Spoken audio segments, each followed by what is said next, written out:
Hə, uşaqlar. Bu günləri Dehli Sultanı haqqında sizinlə danışacağıq. Dedik nə baş verdi? Artıq 4-cü əsrin sonlarından etibarən bax türklərin Hindistanın bu şimal-qərb ərazisinə olan diqqətləri artdı. Məsələn, biz bunu hardan bilirik? Axund hökmdarı Mihraqul xan var idi ki, dedik 6-cı əsrin əvvəllərində Hindistanın şimal-qərbini özünə tabe elədi. Eyni zamanda Qəznəlilər dövlətinin hökmdarı Sultan Mahmud Qəznəli Hindistanın şimal-qərbini 11-ci əsrin əvvəllərində öz ərazisinə qatmışdı. Dedik ki, Qəznəlilər dövlətini kimlər süqut uğratdı? Qurlular tayfası süqut uğratdı da və onların da bu Qəznəlilərin yerində onlar hakimlik eləməyə başladılar. Onlar da, həmin qurlular da Qəznəlilər kimi dedik ki, əsasən İslam dininin yayılmasına xüsusi diqqət yetirirdilər. Eyni zamanda ordu quruculuğunda türklərə üstünlük verirdilər. Məsələn, gedirdilər qul bazarlarından həmin o türkləri satın alırdılar, gətirirdilər, təlim keçirdilər, edirdilər döyüşçü. Məsələn, onlardan Qulam, Məmlük kimi adlarla adlandırırdılar. Onlardan biri də kim idi? Qıpçaq türk olan Qütbəddin Aybək idi. Dedi ki, sonuncu qurulu hökmdarı kim idi? Məhəmməd. Məhəmməd xaincəsinə öldürülür bir Hind racəsi tərəfindən. Onun yerində həmin qurlular dövlətinin yerinə Dehli sultanlığı yarandı. Kim tərəfindən? Qütbəddin Aybək tərəfindən. Neçənci ildə? 1206-cı ildə. Mərkəzi hara oldu? Birinci paytaxtı Dehli, ikinci isə Diogir şəhərləri olmuşdu. Yaxşı, gəlin görək Qütbəddin Aybək nə işləri gördü? Dedi ki, əsasən türklərin sayını artırmaqda, eyni zamanda türk dilinə hakim dil etmək üçün çalışdı. Yəni əsasən da işlər apardı. Eyni zamanda saray tarixçilərinə deyir ki, türklərin tarixidir, adət-ənənələridir, dilləridir, onlara aid əsərlər yazın. Bundan başqa İslam dininin yayılmasına xüsusi diqqət göstərirdi. Və Qütbəddin Aybək dedik ki, bax bu burada şəklini yerləşdirdiyimiz Qütb Minar minarəsinin inşa olunması haqqında əmr də vermişdi. Bəli, Qütbəddin Aybək o boyda hökmdar olasan çövkən oyununda atın belindən yıxılır, boynu qırılır, ölür. Bunun da varis olmadığına görə Kürəkəni Şəmsəddin el tutmuş gəldi hakimiyyətə. 1211-1236-cı illərdə. Yaxşı, görək Şəmsəddin, daha doğrusu Şəmsəddin el tutmuş nə işləri görmüşdü? Dedi ki, bax əsasən nədir? Mövqeyini möhkəmləndi. Bəli, deyir Hindistanın şimalında bəzi ərazilərdə tutdu, öz mövqeyini möhkəmlətdi və Monqolların yürüşünün qarşısını aldı. Bəli, yəni də Monqol təhlükəsinin qarşısını aldı və Xarəzmşah Məhəmmədin oğlu var idi. Xarəzmşah Cəlaləddin Azərbaycan tarixində adını eşitmişdik bunun. 1225-1231-ci illərdə Azərbaycanda hakimiyyətini qurmuşdu. Həmin Xarəzmşah Cəlaləddin Monqollardan qaçanda onlara sığınacaq vermişdi. Yazmışıq ki, gördüyü tədbirlər. Bəli, deyirik ki, bu dövlətin sərhəd ərazilərinin mərkəzə tabeliyini gücləndirmək üçün müəyyən tədbirlər gördü. Məsələn, iqta sistemi həyata keçirdi, iqta payladı, eyni zamanda nizami ordu yaratdı, öz adına pul kəstirdi. Bəli, bunları da qeyd eləmişik. Bundan başqa Şəmsəddin el tutmuş Abbasi xilafəti ilə, yəni xəlifə ilə də dostluq münasibətləri saxlayırdı. Hətta nə idi? Xəlifə el tutmuşu Hindistanın sultanı da, yəni adlandırırdı da, sultanı kimi tanıyırdı. Bəli, bunun da oğlu olmadığına görə hakimiyyəti keçir kimə? Qızı Raziyə Sultana. Raziyə Sultan haqqında çox söz demirik. Sadəcə olaraq Raziyə Sultanın dövrü daxili ixtişaşlar dövrü, nə bilim, ara müharibələri dövrüdür. Çünki o dövrdə bir qadının hökmdar olmağını çoxları qəbul eləmirdi. 1236-1240-cı illərdə hakimiyyətdə olub. Hakimiyyət dövrü daxili çəkişmələr dövrü kimi də səciyyələndirilir. Bundan başqa da deyirik ki, Türk İslam dünyasının ilk qadın hökmdarlarından biri olmuşdu.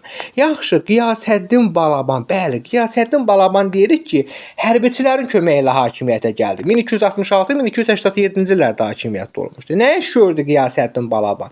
Bəli, dövlətin parçalanmasının qarşısını aldı. Eyni zamanda ölkə ərazisinə soxulmuş Monqolları qovdu. Bundan başqa qiyamçı Hind feodallarının da əl-qolunu yığdı. Əlaəddin Xələc 1296-1316-cı illərdə hakimiyyətdə olub, amma Xələclər sülaləsinin hakimiyyəti 1290-dan 1320-ci ilə qədər. Yəni Əlaəddin Xələc Xələclər sülaləsinin görkəmli nümayəndəsidir. İlk nümayəndəsi deyil. Çünki bundan əvvəl kim idi? Məmlüklər sülaləsi idi də, Qütbəddin Aybək. Ondan sonra gəlir Xələclər sülaləsi 1290-1320. Amma Əlaəddin Xələc 1296-cı ildə də gəlmişdi hakimiyyətə. Yaxşı, bu nə iş gördü Əlaəddin Xələc? Bax, Monqolları deyirik tamamilə qovdu. Məsələn, biz bunu Qiyasəddin Balabana deyə bilmərik, Şəmsəddin el tutmuşa deyə bilmərik. Amma Əlaəddin Xələc deyirik ki, Monqol təhlükəsini tamamilə dəf elədi. Başqa nə iş görür? Cənubi Hindistanı tabe etdi. Bəli, Hindistanın deyir ki, şimal ərazilərini Şəmsəddin tutmuş, şimalda xeyli ərazini ələ keçirmişdi. Cənubi Hindistanda Əlaəddin Xələc ələ keçirdi. Bəli, vergini nizamladı. Nə idi? Vergi sistemini ümumiyyətcə də nizama salmışdı. Hətta dedi ki, zəmindarların əlindən o iqta torpaqlarını aldı, payladı kəndlilərə ki, nə olsun? Bolluq olsun da, əvəzində də onlara pul şəklində maaş verdi. Məsələn, Azərbaycan tarixində biz Nadir Şahı da haqqında bunu deyə bilərik ki, o da əsasən neyləmişdi? İqta əvəzinə maaş paylamışdı, pul şəklində vermişdi maaşı. Bu da heyli iqtanı zəmindarlardan alır, paylayır kəndlilərə ki, bolluq olsun. Pul şəklində verdi. Yaxşı, yazmışıq ki, zəifləməsinin səbəbi niyə zəiflədi? Bəli, zəifləməsi aydın məsələdir ki, iki dənə xalq qarışıb orada, hindlilərlə türklərdir. Bəli, Hind əhalinin qiyamlarıdır, eyni zamanda daxili çəkişmələrdir ki, 14-cü əsrin 80-cı illərində dövləti zəiflətdi və pis vəziyyətə salan da kim oldu? Teymurun hücumu. Bəli, deyir Əmir Teymur 1398-ci ildə Dehliyə hücum elədi. Bu ərazilərdə çoxlu qətillər, qarətlər törətdi. Bu da neynədir?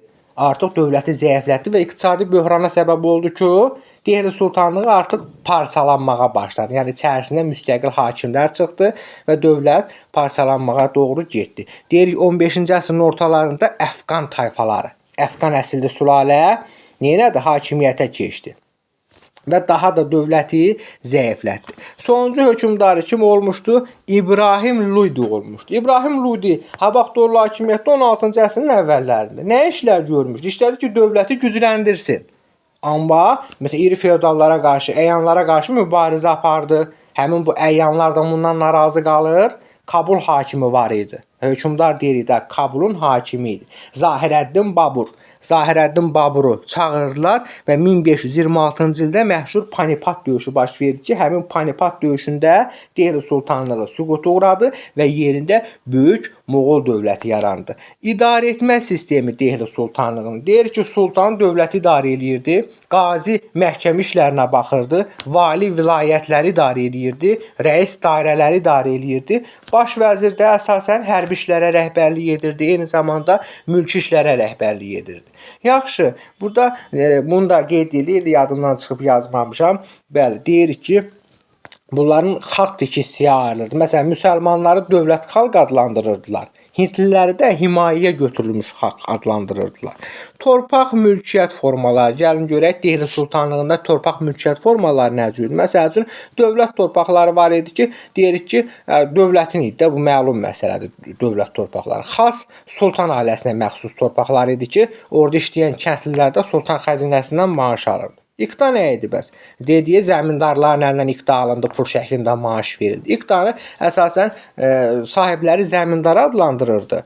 Bəli, sərkərdələrə, məmurlara verildi. Əsasən də türk mənşəli sərkərdə və məmurlara verildi. Mülkdəki feodalların xüsusi mülkiyyətində olan torpaqlar idi. Bundan başqa vəqf torpaqları var ki, bu vəqf torpağının adı bizə məlumdur. Əsasən dini işlərlə bağlı olan bir şeydir. Bir də icma torpaqları var ki, bu da kənd icmalarına məxsus torpaqlar idi. Aha. İndi danışaq Moğol dövləti haqqında, böyük Moğol dövləti. Dedik nə baş verdi? 1526-cı ildə Panipat döyüşü baş verdi ki, Kabul hakimi Zahirəddin Babur neynədi? İbrahim Ludini məğlubiyyətə uğradıb, dövləti yaratdı. Yaxşı, bəs paytaxtı hara olmuşdu? Paytaxtı Aqra şəhər olmuşdu. Deyirik ki, Zahirəddin Babur şah, yəni 1526-1530-cu illərdə hakimiyyətdə olub. Neynədi? İslamı zorla yaymadı. Nə deməkdir? Yəni cizyəni ləğv elədi. Cizyə nə idi? Müsəlman olmayanlardan alınan can vergisi. Bu cizyəni ləğv elədi. Yəni İslamı zorla yaymadı. Və nə yaratdı? Mərkəzləşdirilmiş dövlət yaratdı. Bax, Dehli mərkəzləşdirilmiş dövlət deyil idi. Amma Moğol imperatorluğu mərkəzləşdirilmiş dövlət idi. Çünki işğal olunmuş bütün torpaqlar dövlət fonduna nə olurdu? Daxil edilirdi. Bizə əsas lazımdır Əkbər şah 1556-1605-ci illərdə hakimiyyətdə olmuşdu. Əkbər şahın dövrünü adlandırırıq biz. Ən güclü dövr və yaxud da Moğol imperatorluğunun qızıl əsri də adlandırırıq. Yazmış ki, həyata keçirdiyi tədbir, yəni daxili siyasətində həyata keçirdiyi tədbirlər nə idi? Dini dözümlülük artdı. Məsələn, biz dedik axı bunlar İslamı zorla yaymırdı. Həm də onun ərazisində çoxlu dinlərə mənsub olan xalqlar var idi. Ona görə də dini dözümlülüyü artırır. Eyni zamanda vahid çəki, ölçü, pul sistemi də tətbiq eləmişdi. Məsələn, vahid çəki sistemi kim tətbiq eləmişdi? Keçdiyimiz mövzularda. Məsələn, Sin Şixuandi var idi. Eyni zamanda Hülaki hökmdarı Qazan xan idi. Səlcuq hökmdarı 1-ci Məlik Şah idi. Eyni zamanda Əkbər Şah da vahid çəki və ölçü sistemini tətbiq eləmişdi. Bəli, vergi islahatı keçirdi, vergiləri nizamlamaqdan ötürü. Dedik ki, nə idi? Vergidə bu məhsulun 1/3 qədər vergi alınırdı. Hətta mərkəzi əyalətlərin kəndlərindən vergi pulla alınırdı ki, bu da nəyə gətirib çıxarırdı? Bazar münasibətlərinin inkişafına gətirib çıxarılırdı. Vergi yığılmasını kimə tapşırmışdı? Cagirdarlara. Bəli, cagirdarlar vergi yığırdı, onun da hesabına muzlu qoşun və döyüş fili saxlayırdı. Yəqin ki, bura qədər məsələ aydın oldu. Dedik ki, neynədi Əkbər Şah? Dini dözümlülüyü artırdı, vahid çəki ölçü sistemi yaratdı, eyni zamanda vergiləri nizamlamaqdan ötürü vergi islahatı keçirdi, vergilər əsasən pulla alınırdı. Bundan başqa vergi yığılmasını cagirdarlara tapşırdı. Cagirdarlar vergiləri yığırdı, onun hesabına da muzlu qoşun və döyüş fili saxlayırdı. Bəs yaxşı, Əkbər Şahın xarici siyasəti nə cür idi? Deyir ki, Əkbər Şah əsasən fəal işğalçılıq siyasəti yürüdürdü. Qucaratdı, Benqaliyadı, Kəşmirdi. Bu əraziləri ələ keçirdi. Bundan başqa mərkəzi Hindistanı da tək mərkəzini deməz, şimalda bəzi ərazilər, eyni zamanda mərkəzi Hindistandır, Əfqanistanın bir hissəsidir. Bunları öz dövlətinə tabe elədi. Bundan başqa Osmanlıdır, Portuqaliyadır, Özbəklərdir, Səfəvilərdir. Bunlarla da əlaqələr qurmuşdu. Deyirik ki, varisləri isə, Əkbər Şahın varisləri isə bütün Hindistanı tabe etdilər. Deməli, mərkəzi şimalı Əkbər Şah idi. Amma bütün Hindistanı tabe etdi desə, deyirik ki, bu artıq Əkbər Şahın varislərinin dövründə olmuşdu. Bəli, artıq deyirik 18-ci əsrdə tənəzzülə başladı, yəni dağılmağa başladı. Də bu Böyük Moğol imperatorluğu 16-cı əsrdə yaranır, 18-ci əsrdə də dağılmağa başlayır.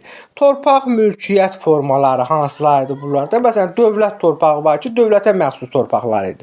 Zaten biz dedik axı, bütün işğal olunmuş torpaqlar dövlət fonduna daxil edilirdi. Bu torpaqlar bəzi hallarda xalisə də adlandırılırdı. Cagir nə idi? Cagir şərti torpaq mülkiyyəti idi. Əsasən xalisədən verilirdi. Nə idi? İqtadan fərqi nə idi bunun? Daha geniş, daha böyük əraziləri əhatə etməsi idi. Əsasən də cagirdarların əksəriyyəti kimlər idi? Müsəlmanlar idi. Zəmindarlıq var idi. Bəli, zəmindarlıq deyirik ki, Hind knyazlarının şərti torpaqları idi. Bundan başqa soyurqal və mülk də var idi ki, bu da adı nədir onun? İrsən keçən, vergidən azad olan torpaq mülkiyyət forması idi. Biz soyurqalı Azərbaycan tarixində Ağqoyunlu, Qaraqoyunlu dövlətinin adını eşitmişdik. Hətta burada onun əsas fərqi o idi ki, burada da əsasən sufi şeyxlərinə, müsəlman ruhanilərə verilirdi. Necə ki, Səfəvilərdə dedik axı biz, məhdudlaşdırıldı soyurqal. Əsasən sufi şeyxlərinə verildi, ruhanilərə verildi. Onun kimi bunlarda da o cür idi soyurqal. Əsasən sufi şeyxlərinə, müsəlman ruhanilərə verilirdi, irsən keçirdi, vergi toxunulmazlığı hüququna malik idilər. Amma Ağqoyunlu, Qaraqoyunlu da xidmət müqabilində verilirdi soyurqallar. İrsəndə keçirdi, o eyni bir şeydir. Yaxşı, mənə gəlir ki, bu qədər kifayətdir.